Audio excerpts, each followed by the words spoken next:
Seorang warga Ngawi, Jawa Timur ditangkap Satreskrim Polres Ngawi karena nekat menguras saldo rekening bilik tetangganya. Aksi pelaku yang bernama Sutrisno ini terungkap usai terekam CCTV bilik ATM saat mengambil uang korban. Dalam rekaman CCTV, warga desa pojok ini terlihat dengan santai menguras habis saldo rekening ATM milik tetangganya. Mirisnya, korban seorang nenek bernama Sudarti berusia 70 tahun. Awalnya korban mengira kartu ATM-nya hilang dan melapor ke pihak bank. Betapa kagetnya, ia mengetahui saldo senilai 2,8 juta telah raib. Hasil penyelidikan, ATM korban ternyata dicuri tetangganya. Polisi akhirnya dapat mengungkap pelaku saat tengah bersantai di rumah, berikut barang bukti kartu ATM.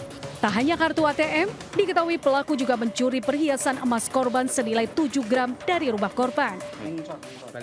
Dan ditangkaplah satu orang pelaku yang berada di daerah Kewadungan, diamankan dalam sebuah rumah.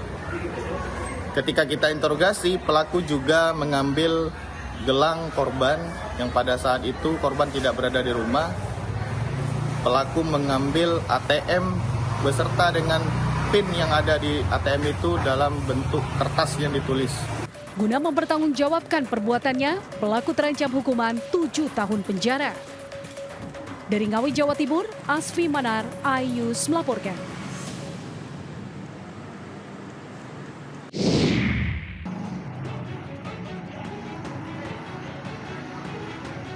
Seorang pria menganiaya petugas keamanan atau Linmas di depan salah satu minimarket di Kelurahan Cipadung, Kota Bandung, Jawa Barat.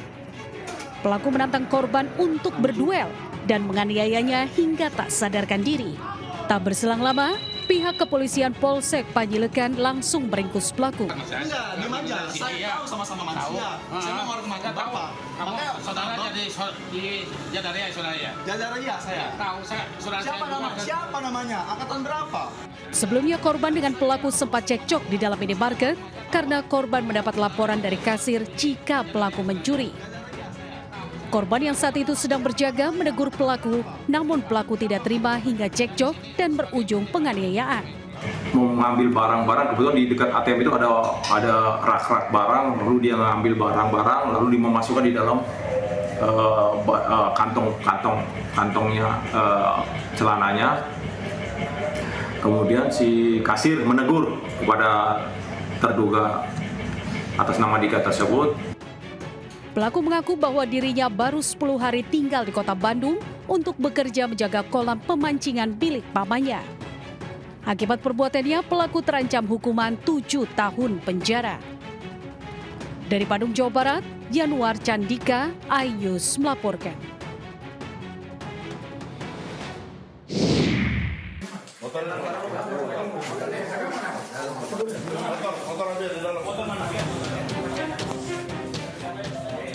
Pria inisial AR tak berkutik ditangkap polisi di tempat persembunyiannya di Lebak, Banten. Diduga pria ini tega membunuh seorang wanita bernama Sylvia Marlina yang jasadnya ditemukan di kamar kos di wilayah Bekasi. AR diketahui merupakan suami siri korban. Dalam penangkapan, polisi menyita sejumlah barang bukti. Untuk pemeriksaan lebih lanjut, pelaku dan barang bukti dibawa ke Polda Metro Jaya. Kami kemudian berhasil mengamankan seorang laki-laki berinisial AR alias D di wilayah Lebak, Banten. Pelaku beserta barang bukti kami bawa ke Polda Metro Jaya untuk pendalaman motif. Seorang wanita ditemukan tewas dalam kondisi telentang di atas tempat tidur oleh pihak keluarga korban. Penemuan jasad wanita muda Sylvia Marliana, 23 tahun asal Cianjur di kamar kosnya di Bekasi, Jawa Barat pada 7 Januari lalu menggegerkan warga sekitar. Jasad korban sempat dibawa ke Rumah Sakit Polri Kramat Jati, Jakarta Timur untuk dilakukan otopsi. Dari Jakarta, Helmi Sajangbati, iNews melaporkan.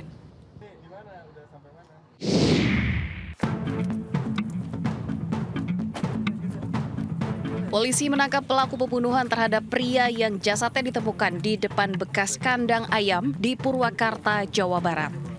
Pelaku bernama Jamhir, 45 tahun, merupakan teman dekat korban, ditangkap di rumahnya di Kecamatan Kiara Pedes, Purwakarta. Aksi keji pelaku berawal setelah pelaku meminjam uang kepada korban sebesar Rp300.000. Pelaku yang hanya membayar utang 200.000 tak mampu membayar sisa utang dengan alasan tidak punya uang. Karena terus ditagih, pelaku kesal hingga berkelahi dengan korban. Pelaku yang emosi kemudian menganiaya korban hingga tewas di depan bekas kandang ayam sekitar rumah pelaku. Nah, pada saat korban melakukan penagihan utang kepada tersangka ini atau terduga pelaku ini belum menyanggupi ya, karena belum punya uang, akhirnya terjadi keributan dengan 100.000 yang belum bisa dibayar itu mengakibatkan terjadinya peristiwa ini. Akibat perbuatannya, pelaku dijerat pasal 458 KUHP baru dengan ancaman hukuman 15 tahun penjara.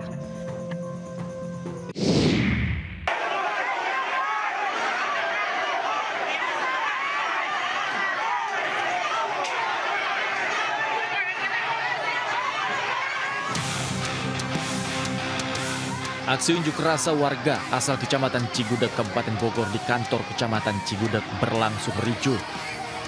Massa yang datang dari berbagai desa di Kecamatan Cigudeg dan Rumpin ini menagih janji Gubernur Jawa Barat pasca penutupan tambang di kawasan Cigudeg dan Rumpin.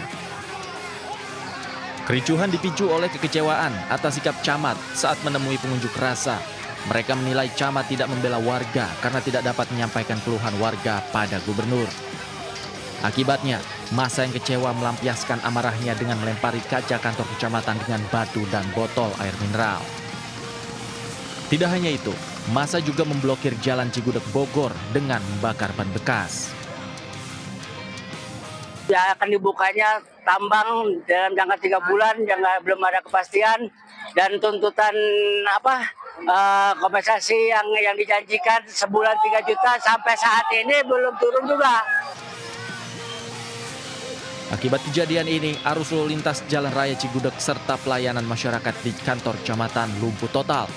Warga mengancam akan menduduki kantor kecamatan Cigudeg hingga tuntutan mereka terpenuhi. Dari Bogor, Jawa Barat, Wildan Hidayat, iNews melaporkan.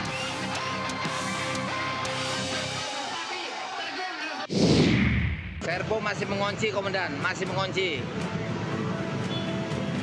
Servonya buka, Mas. Beginilah kondisi bus listrik Metro Trans usai menabrak tiang lampu jalan di Tanjung Barat, Jagakarsa, Jakarta Selatan.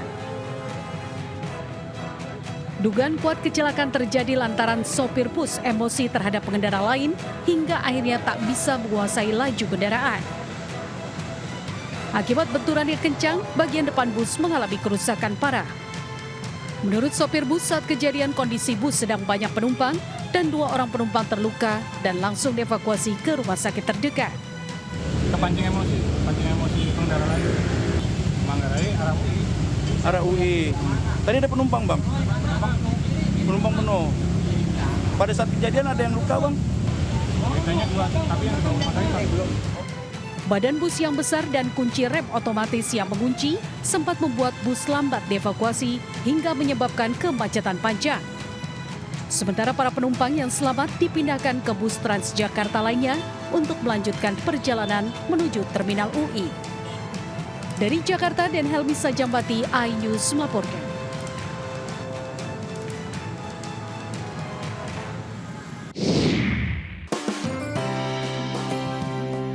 Sepanjang tahun 2025, PT MNC Energy Investment Tbk berhasil membukukan produksi batu bara sebesar 3,56 juta metrik ton, dengan total penjualan mencapai 3,38 juta metrik ton. Realisasi ini setara sekitar 80% dari target rencana kerja dan anggaran biaya atau RKAB tahun 2025. Capaian tersebut didukung oleh mulai beroperasinya izin usaha pertambangan operasi produksi PT Artako Prima Energi sejak kuartal ketiga 2025 yang memperkuat basis produksi dan penjualan perseroan. Memasuki tahun 2026, IATA menargetkan lonjakan produksi hingga 7,85 juta metrik ton atau meningkat hampir 180% dibanding target RKAB 2025. Target tersebut berasal dari kontribusi 3 izin usaha pertambangan utama, yakni PT Artako Prima Energi, PT Indonesia Batu Prima Energi, serta PT Putra Muba Coal.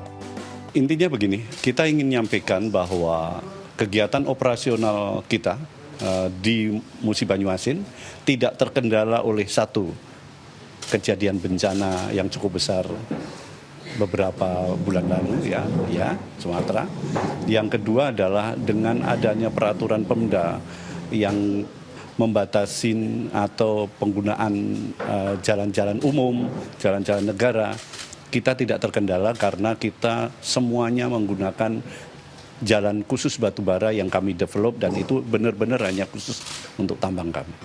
Dengan pondasi operasional yang semakin matang, dukungan infrastruktur yang memadai, serta kolaborasi strategis dengan berbagai mitra, MNC Energy Investment optimistis mampu mencapai target produksi 2026, sekaligus memperkuat posisinya sebagai salah satu pemain batubara nasional yang tumbuh berkelanjutan. Dari Jakarta, Stephen Patinama, Damar Wicaksono, iNews melaporkan.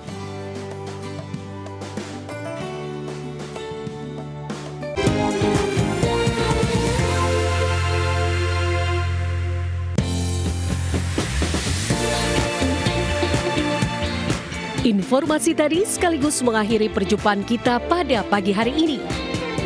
Selamat pagi dan sampai jumpa.